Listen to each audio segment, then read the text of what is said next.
আসসালামু আলাইকুম, স্বাগতম সবাইকে বিসি জব কেয়ারে। নর্দার্ন ইলেকট্রিসিটি সাপ্লাই পিএলসি নেস্কুতে সার্কুলার হওয়ার পরে একটি প্রশ্ন অনেকেই করতেছেন, সেটা হলো যে টেকনিশিয়ান জোনাল রিপেয়ারিং শপ মানে জেডআরএস এই পদের পূর্বে সার্কুলার খুব কমই হয়েছে ধরা যায়, এই জন্য হয়তো অনেকের কাছে নতুন মনে হচ্ছে। এই পদটি হলো নেস্কুর মানে কোম্পানি, সরকারি যে কোম্পানিগুলো আছে সংস্থা, এদের যে গ্রেড এখানে 13তম গ্রেড, বেসিক হলো 23,000, অন্যান্য সবকিছু মিলিয়ে প্রায় 40,000 টাকার মতো স্যালারি আসবে টোটাল। বয়স ম্যাক্সিমাম 32, পদ সংখ্যা আছে 13টি এই পদে।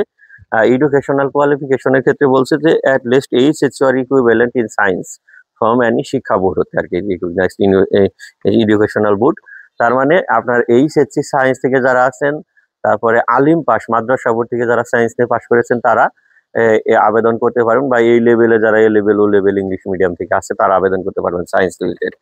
আর এডুকেশনাল ভোকেশনাল সার্টিফিকেট যাদের এই HSC science equivalent vocational certificate আছে, তারা অবশ্যই আবেদন করতে পারবেন এবং তাদের ক্ষেত্রে গুরুত্বটা বেশি দেওয়া হবে। এই যে লিখছে যে will be given preference B number কন্ডিশনে। এবং ক্যান্ডিডেট মানে 5 স্কেলে এখানে তার 3 থাকতে হবে, অর্থাৎ এইচএসসি যারা আছে তাদের 5 স্কেলে 3। যদি কোনো ডিপ্লোমা প্রার্থী আবেদন করতে চায় তাহলে যে তাদের রেজাল্ট 4 স্কেলে হয় সেই হিসাবে 4 স্কেলে 2.5 থাকতে হবে, ঠিক আছে।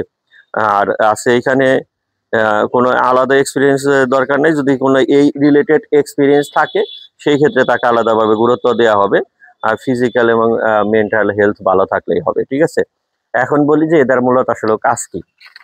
এই প্রত্যেকটি ইলেকট্রিক বিতরণ প্রতিষ্ঠান বলেন বা জেনারেশন প্রতিষ্ঠান বলেন, তাদের নিজস্ব আপনার রিপেয়ারিং শপ আছে। ধরেন যে আমার একটি ট্রান্সফরমার সমস্যা হলো, এটা তো চাইলে কিনে নিয়ে আসা যায় না, এটা যদি আপনার মেরামতের সুযোগ থাকে, যেহেতু এগুলা ইলেকট্রিক্যাল ডিভাইস, ঠিক আছে, সেই হিসাবে সেগুলো তো মেরামত করতে হবে। এই জন্য আপনার এই জোনাল রিপেয়ারিং শপ যেটাকে বলা হয় জেডআরএস, যেখানে আপনার এই ইলেকট্রিক্যাল ইনস্ট্রুমেন্ট গুলো রিপেয়ারিং করা হয়, প্রতিষ্ঠানের নিজস্ব প্রতিষ্ঠান এগুলো বলা যায়, নেস্কুর নিজস্ব প্রতিষ্ঠান।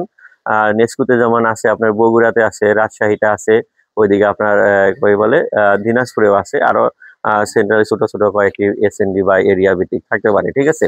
তো এইসব প্রতিষ্ঠানগুলোতে আপনার তো টেকনিশিয়ানের বা লাইনম্যান যারা আছে বা হেল্পার যারা আছে তারা এখানে কাজ করে থাকে। এই ট্রান্সফরমার মূলত এই টেকনিশিয়ানদের কাজ হলো যে ট্রান্সফরমার বা যদি বলি যে সার্কিট ব্রেকার, সিটিপিটি এগুলো রিপেয়ারিং করা, ঠিক আছে। এগুলো মানে যদি কোনো কয়েল শর্ট হয় বা বডির সাথে শর্ট হয় বা তেল ড্যামেজ হয় বা বুশিং মানে ট্রান্সফরমার যে পার্টস গুলো আছে বা অন্যান্য ইলেকট্রিক্যাল ইনস্ট্রুমেন্টের, সেগুলো এখানে এসএনডি ওইখানে নিয়োজিত দায়িত্বপ্রাপ্ত কর্মকর্তা আছে, তার সাথে অনুমোদন ক্রমে নিয়ে যাবে, নিয়ে গেলে তারা এটা পর্যায়ক্রমে খুলে তারপরে এটা কি সমস্যা সেটা ঠিক করে আবার ওকে করে দিবে, আবার এসএনডিতে সেগুলো সাপ্লাই নিয়ে আসবে, এটা অনুমোদন সাপেক্ষে পর্যায়ক্রমে অথরিটির। এটাই। তাছাড়া এখানে ভারী আসলে মূলত কোনো কাজ নাই, মই টানাটানি ওরকম কিছু নাই। এইখানে রিল্যাক্সেশন কাজ, ঠিক আছে। জাস্ট আপনাকে দায়িত্ব এবং কর্তব্য যথাযথ পালন করে মানে শারীরিক পরিশ্রম আছে কিন্তু তুলনামূলকভাবে হেভি ওয়েটের না। এখানে দেখা যায় ফরক্লিপ আছে, সেগুলো দিয়ে টানা হেঁচড়া মানে ট্রান্সফরমার টানাটানি করা লাগে সেগুলো করবে।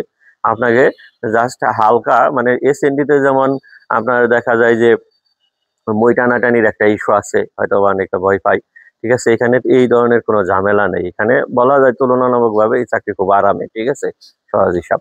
এখানে 9টা 5টা, তবে প্রয়োজন সাপেক্ষে আপনাকে শিফটিং ডিউটি করা লাগতে পারে। যে ধরেন যে ঝড় বৃষ্টির দিনে তো চাহিদা অনেক বেশি থাকে, যে ট্রান্সফরমার দরকার, ঠিক আছে, সেই ক্ষেত্রে আপনাকে প্রতিষ্ঠান চাইলে শিফটিং ডিউটি করলে শিফটিং অ্যালাউন্স পাবেন, বা এক্সট্রা ডিউটি করলে ওভার টাইমও পাবেন, সমস্যা নেই। আল্লাহ হাফেজ।